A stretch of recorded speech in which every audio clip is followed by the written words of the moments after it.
Good evening, everyone. Welcome. This is Pastor Charles Hall. As you can see, I'm flanked by my brothers, and we're super excited to be able to bring you something brand new, something that's been in the works for quite a while. We're looking forward to have an opportunity as married men be able to share our experiences with just how life has shaped up for us individually. This podcast is going to be a little bit different from what it was during the pandemic. It is still the Everyday People podcast, but we're doing a little twist. We got, hold your rings up, fellas. We're all married men, and we are left mine at home.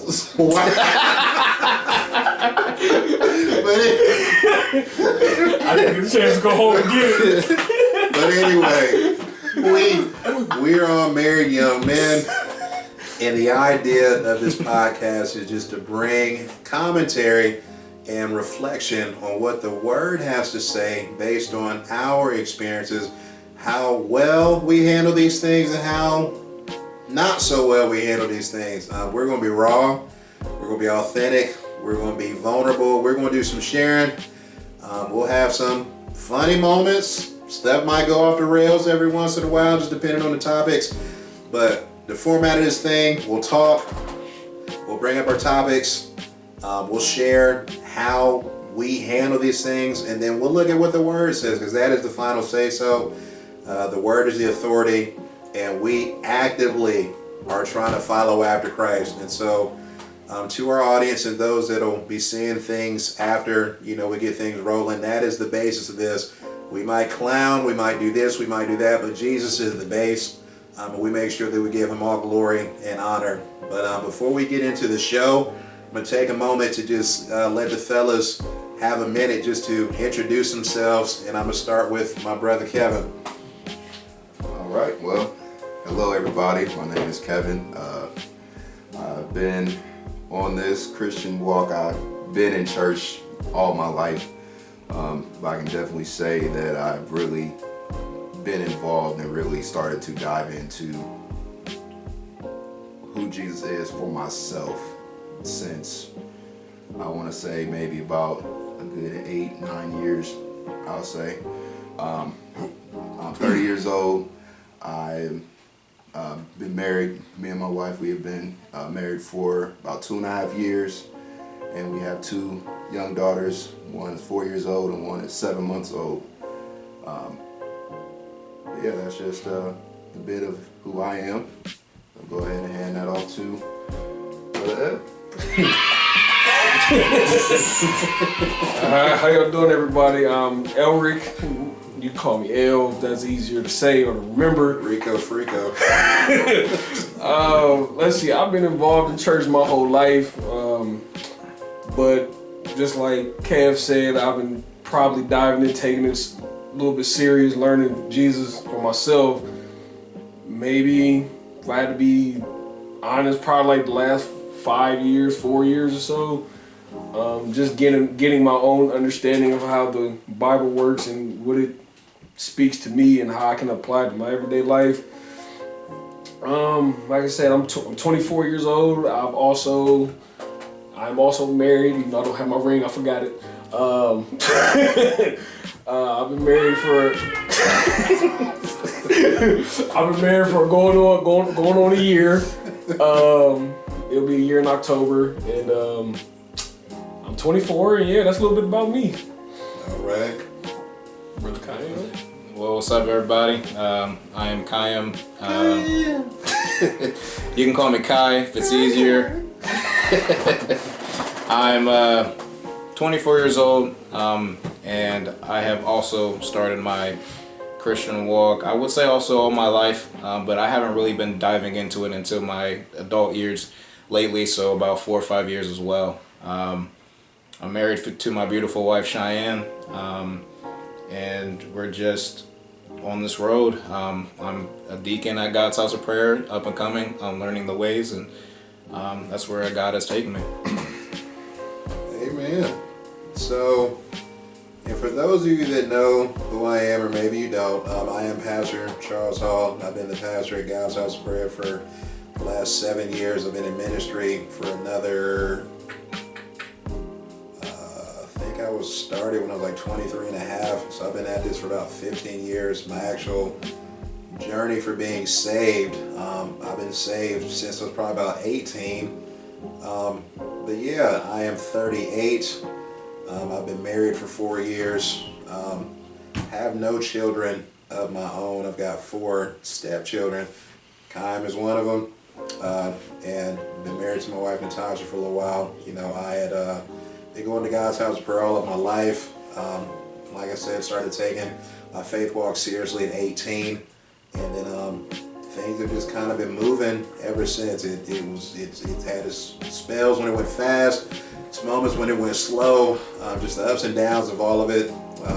I preached here and there and in between, and just try to make the word in Christ as alive as possible through my style of preaching. And so weekly I'll do Bible study and Sunday morning services, and then if stuff comes up in between, I'll fill in the gaps there as well. But yeah, we just wanted to do this, bring it back, make more content available for people that need it during the week. And like I said, we're going to dive into the Word.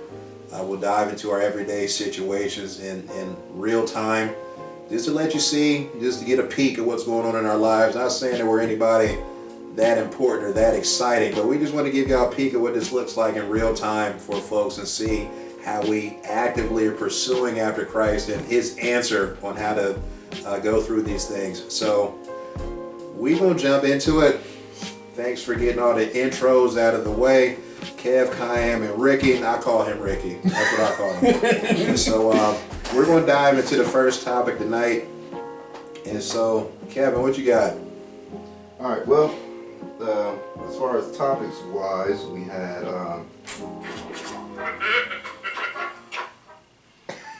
yeah, so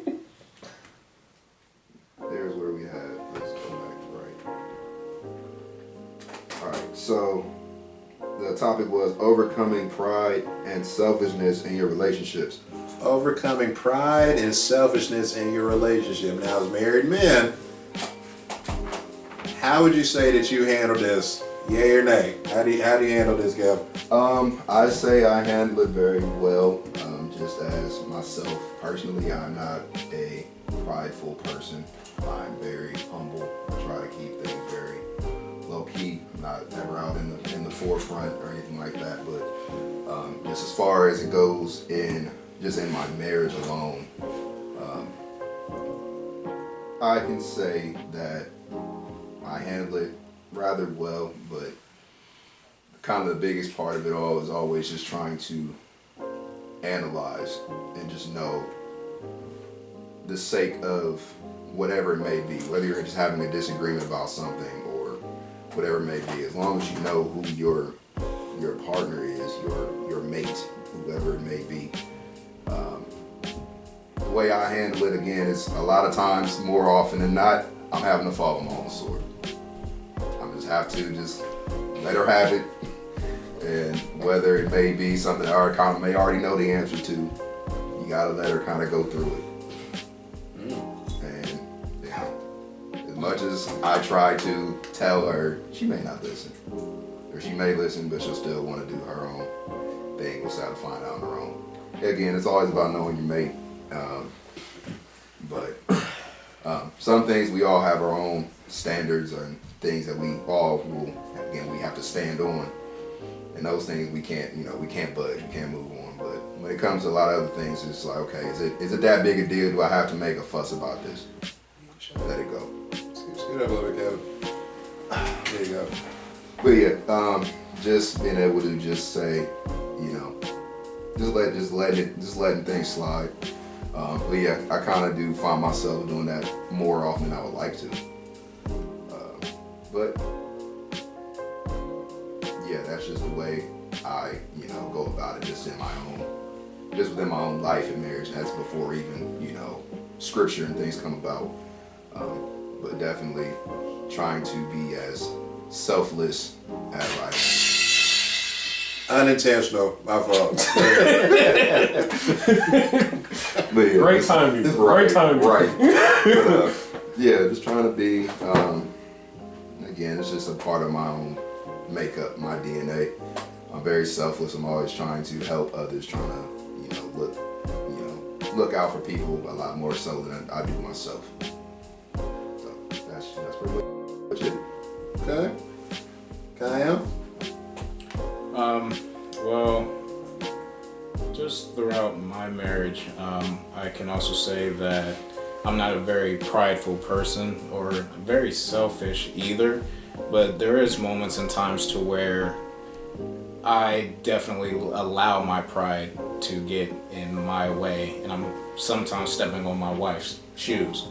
And because I'm like that, I don't realize at that moment how much it really affects her.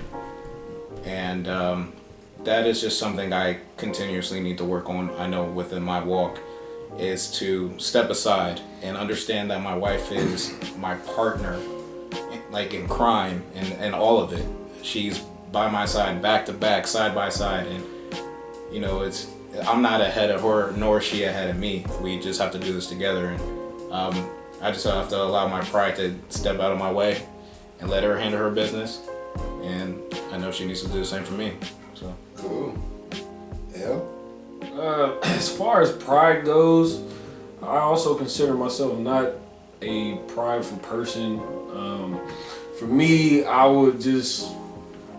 much rather let my work speak for itself. I don't try to glorify anything that I do. If people do give me congratulations, I do take it, and I am appreciative of whatever congratulations give to me, but anything else, I'd rather stay behind the scenes, because I don't personally like the attention that all the extra stuff come with. But I say if I had to pick something that I am kind of working on myself is selfishness with my time. Because I'm selfless a lot of the time, and I tend to help people when they need it, or I do stuff for my wife when she needs it, or I'm just trying to take care of the house. I'm working constantly, doing favors for people, making sure my wife's straight, whatever the case is. Sometimes I just want to be by myself, and I just don't want to be bothered by nobody. And there are times where I kind of catch myself and my attitude towards her kind of changed, because she would probably think I'm mad at her. She would think that, I don't want nothing to do with her, and her feelings would get hurt. And I'm like, you ain't even do nothing. Like, you ain't even do nothing to make me mad. It's just, I just want to be to myself. But where I can work on that, and I kind of have over the years, because me and her been together for going on 6 years, been married for 1, but through this 6-year period I've been with her, over time I've learned to express certain feelings I'm having. Yeah, I kind of want to be alone right now. I just kind of want to decompress a little bit, and we've had that communication. She's like, okay, I know it's nothing personal.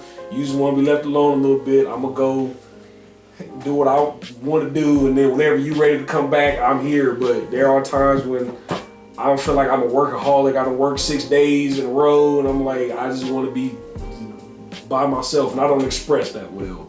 And she may take it the wrong way. So, and a lot of times it's not even her fault.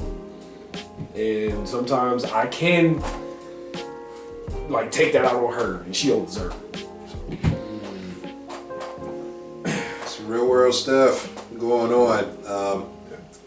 So the idea, for those of you that are aware or not aware, we actively try to pursue the examples of Christ on how to handle these everyday situations, because truth be told, we have been trained, brainwashed into doing things a more selfish, individualistic way of how our country and how the world just kind of presents things, and we have been indoctrinated to this. That's why a lot of the scriptures sometimes they just feel uncomfortable, because it's foreign to us, and it is against the flesh that has a deep hold on who we are. And so sometimes that's why the words, answer just doesn't seem like an answer. Sometimes it seems more like a punishment when the Lord is just trying to create within us a freedom so that you don't have to hold on to these things so tightly. And the way that it works most of the time, by doing it His way, you end up getting what you want anyway. And so we'll have more content like this to come. If you want to see the answers to what the fella said, you have to tune in next week. And so we will jump into what the Word has to say in reference to how each person is dealing with their own stuff. But fellas, we're going to be signing off. This is our pilot episode. It's a good introduction, but we look forward to giving y'all some more content. Send some comments. Let us know what you think, but we definitely have some more stuff to go. Just wanted to give y'all a quick taste of what this is going to look like. Didn't want to bore your patience too much, but we will be jumping into the rest of this conversation on our next episode. Y'all take care. First episode of Everyday People. Signing out. We'll see you later.